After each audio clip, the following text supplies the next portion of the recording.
What's up guys, my name is Liam and today we're going to be taking a look at the Attack Shark X3. This is a small budget lightweight gaming mouse that I've been getting a lot of requests for. But is this going to be the perfect gaming mouse for you?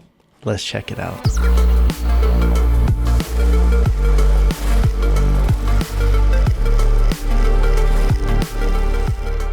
Alright guys, so before we get started today, I want to let you know that this was sent out to me by metkeys.com. I recommend you go check them out. However, with that being said, everything you're going to be seeing in this video today are going to be my own words and my own opinions. Starting out with the box, here's what everything looks like, top and the sides.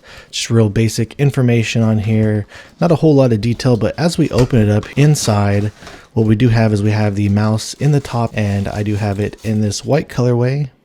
Also included in the box, it does come with a USB-C type cable, and then it does not include a dongle adapter or anything like that. Once you do open up the bottom of the mouse, it does actually have the receiver included inside. You have a couple of options. You do have a mode indicator light over here on the right side.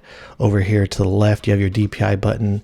And then up here at the top, you have your power button. Switch it to the left to enable the 2.4 gigahertz dongle, and you can switch it over to the right to enable the Bluetooth mode. And one thing to note about the skates is I did kind of get ahead of myself, and I went ahead and I threw on some of my own dot skates. These are the type of skates that it comes with. It also did have a middle sensor ring that it came with as well. They did have a plastic protective film on them, so do make sure that if you were to pick this mouse up and use the stock skates, that you do remove that clear protective film before using it first to get a better experience.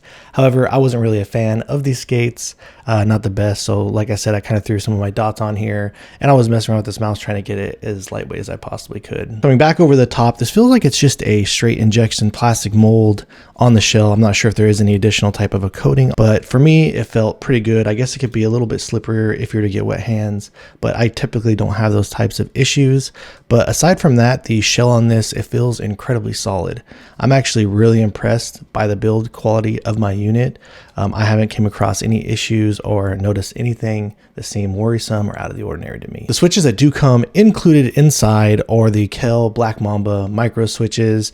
They are the ones that are light blue. They have like that transparent light blue and a light blue switch. And I really like the switches a lot. They honestly feel really good. And even the implementation that comes on this mouse, there is very minimal pre-travel, almost none. And then there isn't a whole lot of post-travel either, the way that I was gripping the mouse if you were to actuate the button in the middle. If you were to come up to the tip here, it does give it just a little bit more play, but overall they feel really solid here on mouse button number 1. And then coming over here to mouse button number 2, same thing as just about every other type of a mouse out there. I always feel like there's just a little bit more play on mouse button 2, but overall the implementation, it feels really solid, very minimal pre-travel and very minimal post-travel. If I was to come up here at the very tip, you can make contact with the shell, but I don't feel like this was something that happened to me. If I was ever gaming with this at normal capacity, you do have to push pretty hard to make some contact. It does get slightly harder to press at the top if you were to grip your mouse further back, but nothing too bad, really consistent. And these switches, they do feel really lightweight. And the consistency on the left to right play, they're pretty solid. There's not a whole lot of left to right play and not a whole lot of teetering or rocking either. The scroll wheel actually feels really good as well. There's just a little bit of wobble there left to right, but it does feel pretty solid. You do get nice defined steps. And then I do feel like the click on the scroll wheel, it is a little bit on the lighter side. It's not too light. I never had an issue where I feel like I was accidentally actuating it, but it does feel really good overall. And the rubber on the scroll wheel seemed to work fine for me as far as the grippiness goes. I've seen some people mention out there that the front and rear side button, the quality on them can vary, but for me, I got really lucky. And honestly, the side buttons, they do feel incredible, especially for the price of this mouse. You get almost no pre-travel. And then after you actuate the switch, there's just a slight bit of post-travel, nothing bad. You do actually get a real solid wall here and a little bit of movement left and right, but it's incredibly minimal, not an issue at all. And then same thing with the front.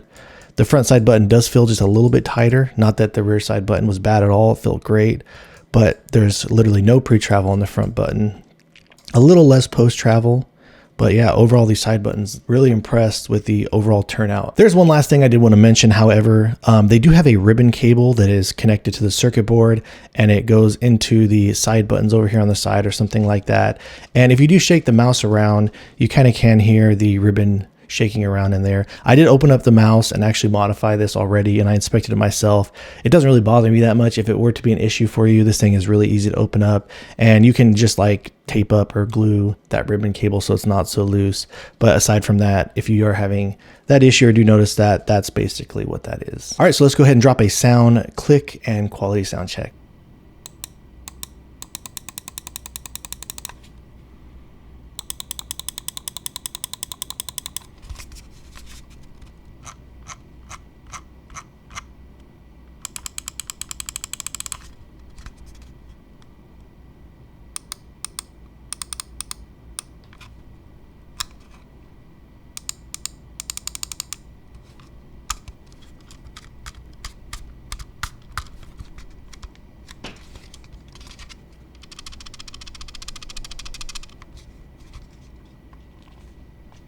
And when it comes to the weight and balance, starting out with the weight, this is advertised at 49 grams.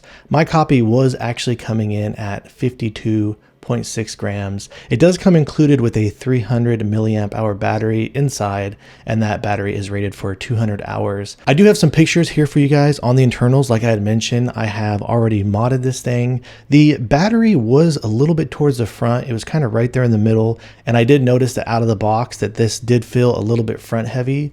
So one of the first things that I did, besides from changing out the skates, is I opened it up and I moved the battery back slightly. So here's a picture you can see where I moved the battery back. By moving the battery back to this position, it actually did correct the overall balance, and it made the balance all around just feel pretty much perfect for the most part. So if this is something that you're really picky about or you have any issues with, the fact that this comes in is so cheap, really cool. You can just open it up and it's just like a sticker there. So you just kind of peel the battery off of the sticker, and it was really easy to move back. But aside from that, I did kind of want to push this a little bit further and see how much I can actually push it to getting the balance better and dropping the weight a little bit. The 300 milliamp hour battery inside was coming in around 6 grams, I believe on my scale, 6 to 7 grams, somewhere in that range.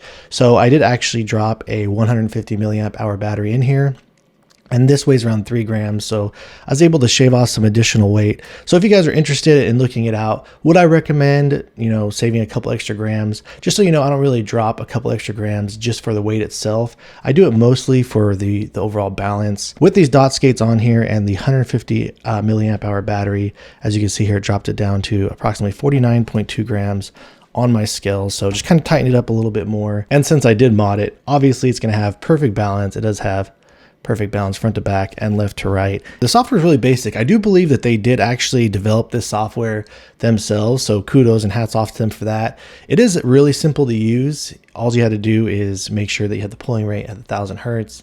Real simple to adjust your DPI. But other than that, this software is kind of really bare bones. I would really like to see them in the future try and focus more on performance geared settings. This does not have an option to adjust the bounce time on the switches, so I have no idea what the debounce time currently is. If you guys watch my videos, typically the average debounce time on these types of mice comes in at around 8 milliseconds.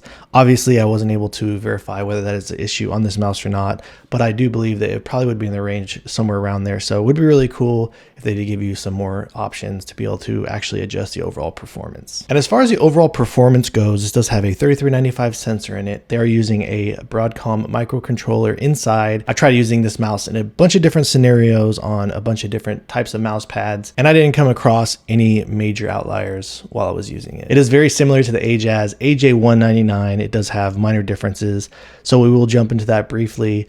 But aside from that, you do have this centralized middle hump here. It is a smaller filling, similar to the size of a Razer Viper Mini, a little less aggressive curves on the side, but we'll do a comparison on that one as well. But as you can see here, really safe shape. And I honestly don't know too many people that dislike this shape or that complain about it that are into these smaller style mice. So jumping into it, first off, comparing it to the Ajazz AJ199. And once again, I want to give a shout out to Gen 3D Tech for supplying me with this copy. And he also gave me these really good feet on here as well for the mouse. So it's been a joy testing these side by side and using them next to each other. I've already reviewed the Ajazz AJ199 on my channel. These almost look pretty much identical to one another. Now, if you were to place them together on the bottom, I kind of feel like the base, I'm not sure if I'm just off on this or not, but it seems like it's just a little bit longer of a mouse with the Attack Shark, and the overall width of these two, they almost feel pretty much identical when it comes to each other on the actual sides of the width. Coming over to the rear, the only real major difference about this is these shapes do just slightly vary from one another. I do feel like you have a little bit more of a pronounced hump, mid hump here on the Attack Shark over the Ajazz AJ199. So in the hand, these do feel really similar to one another as far as shape goes.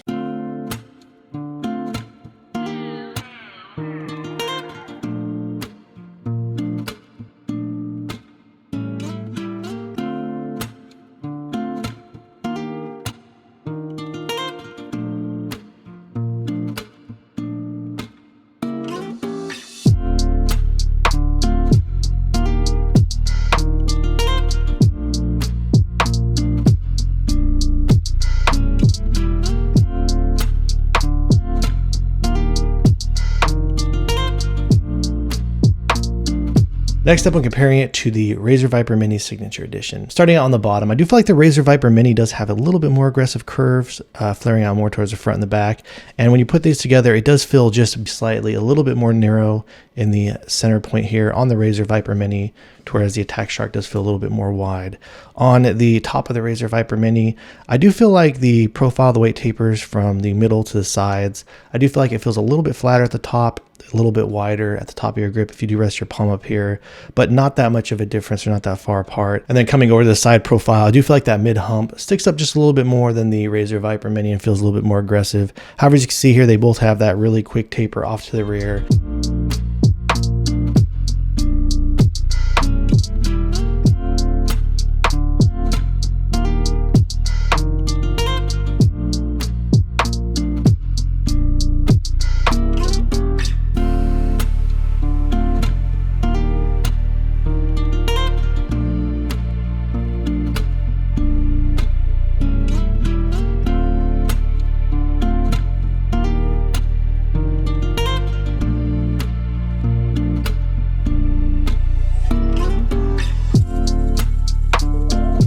All right, and then finally we'll be comparing it against the S450. These mice do feel a little bit different in the hands. I do feel like on the Phylina S450, it does have more aggressive curves coming on the bottom. If you can see here, the Attack Shark is a little bit flatter from going from the bottom to the top of the mouse.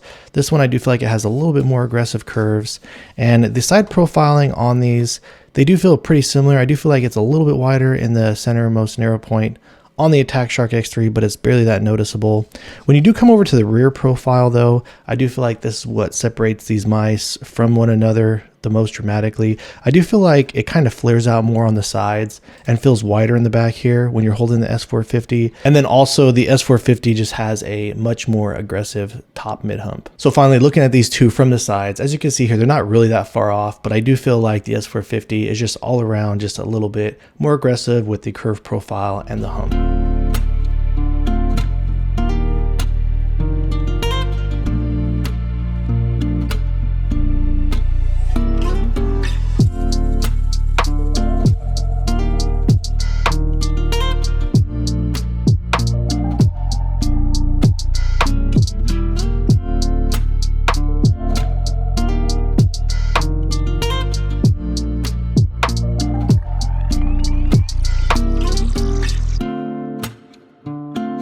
All right, guys, so that about wraps things up here on the Attack Shark X3. And I must say that I am actually really impressed by these cheaper mice. They're getting really good. I'm not exactly sure how predictable the overall total quality of all these mice are going to be, but I must say that my unit has really impressed me. The buttons, they all feel great. They feel really lightweight, and the shape has been really good to use. As this thing sits, I really do feel like it would be optimal for most people out there that are gaming, especially if you're one of those people that doesn't really notice a difference between 1000 hertz polling rate and a 4000 hertz polling rate. For me personally, I really love this thing. I would like to see a more performance version, as I'd already mentioned. If we can get this maybe in a 4000 hertz polling rate, get it so that you can adjust the bounce time to kind of bring down the click latency overall. I'd say that the great price that this mouse is coming in at, it makes it just an incredible contender. All right guys, so if you have any questions or feel like I left anything out, please let me know down in the comments below. Aside from that, if you have enjoyed watching this video and you're interested in seeing more videos like this in the future, please drop this video a like and subscribe to this channel. I've left affiliate links for all these mice down in the description below if you're interested in picking any of these up and supporting the channel. And if you use code AIMADAPTMK, you actually get a $5 discount off when shopping at metkeys.com. Thank you so much for watching, and I look forward to seeing you in the next one.